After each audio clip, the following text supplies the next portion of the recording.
झांसी में smart city के तहत आरटीओ ऑफिस के पास बनकर तैयार स्मार्ट हेल्थ सेंटर का आज सीएम योगी आदित्यनाथ ने लोकार्पण किया। पीपी मॉडल पर स्मार्ट हेल्थ सेंटर का निर्माण कराया गया है।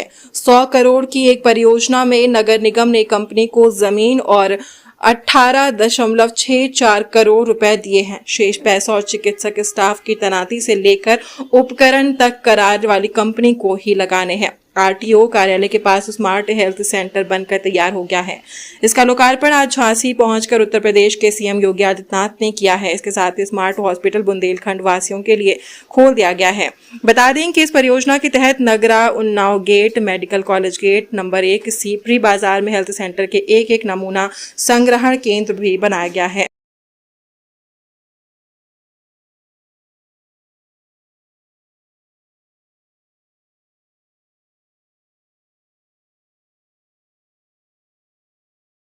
लाया था, हताशा थी, निराशा थी, माफिया और खनन माफिया की गिरफ्त में आया हुआ ये बुंदेलखंड अपने स्वयं के वजूद के लिए तड़प रहा था। उसके मन में तड़प तो थी, लेकिन क्या करें, उससे उभर नहीं पा रहा था। और मैंने तब कहा था कि डकैतों से भी मुक्त कराएंगे और माफिया से भी मुक्त कराएंगे बुंदेलखंड। तब मैंने कहा था बुंदेलखंड एक्सप्रेसवे बनेगा, डिफेंस कॉरिडोर बनेगा। और अब तो मैं बधाई देता हूं आपको, बीडा के नाम पर बुंदेलखंड औद्योगिक विकास प्राधिकरण आपका बन रहा है। 56,000 एकड़ क्षेत्रफल में देश का एक सबसे बड़े औद्योगिक नगर के रूप में झांसी कानपुर के बीच में किसी के पास नहीं। बुंदेलखंड की ताकत का एहसास अब दुनिया करेगी। बहनों और भाइयों, अभी से ऑफर आने लग गए, अभी से ऑफर आने लग गए। हम बुंदेलखंड एक्सप्रेसवे का एक्सटेंशन करने जा रहे हैं। हमने फार्मा पार्क के लिए 2000 एकड़ लैंड पहले ही ललितपुर में ले लिए।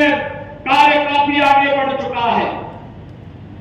ललितपुर में मेडिकल कॉलेज का निर्माण पहले ही हो चुका है।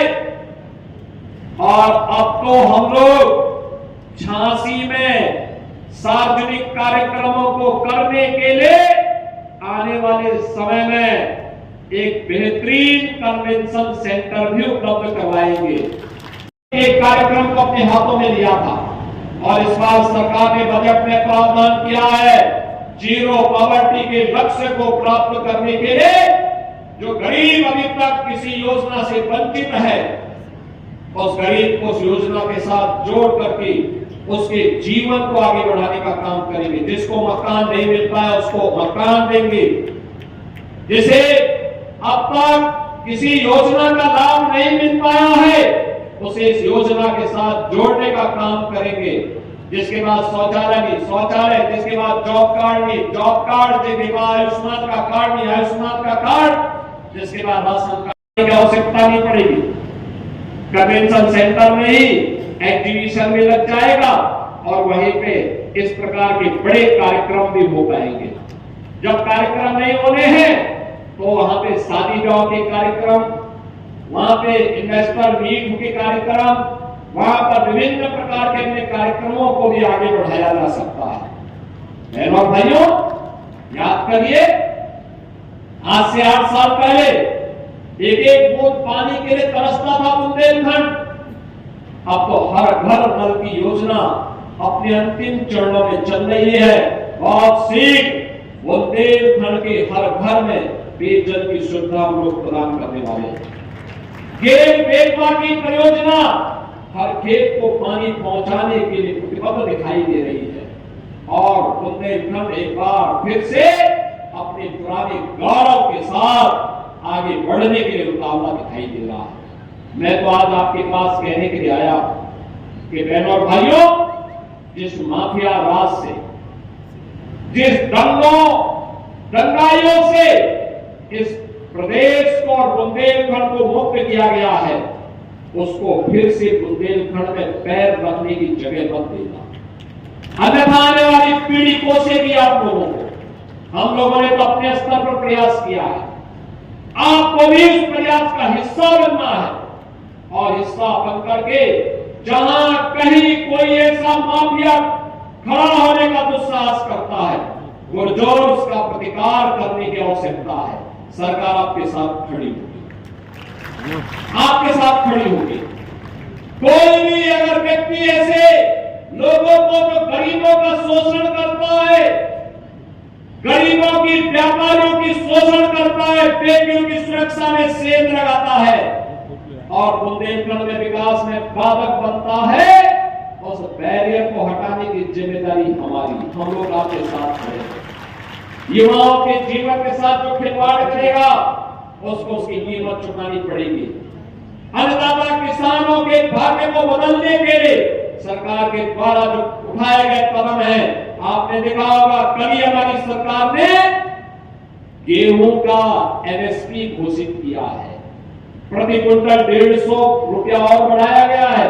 2425 रुपया हम लोग गेहूं का अपने अन्नदाता किसानों को उपलब्ध करवाएंगे। क्रय केंद्र खोलेंगे। आने वाले समय में सरकार ने व्यवस्था की है, हर मंडी में हम लोग माता सबरी के नाम पर एक सस्ती कैंटीन अन्नदाता किसान के लिए उपलब्ध करवाएंगे, जहां उसको चाय मिल सके, सस्ते में भोजन मिल सके, वहां पे बैठने की व्यवस्था दे सके। हम लोग पहले चरण में 7 माता अहिल्याबाई के नाम पर कामकाजी महिलाओं के लिए छात्रावास का निर्माण करने जा रहे हैं। उनके सुरक्षित छात्रावास जहां वे रह सके, उनके लिए व्यवस्था देने जा रहे हैं। सरकार ने तय किया है, हमने पिछली बार प्रदेश के अंदर जो लोग शासन की योजनाओं से वंचित थे, मूसा, भालू, कोल, चेरो, सहरिया, इन सभी जातियों को योजनाओं के लाभ से जोड़ने के बड़े कार्यक्रम को हम लोगों ने अपने साथ किया था।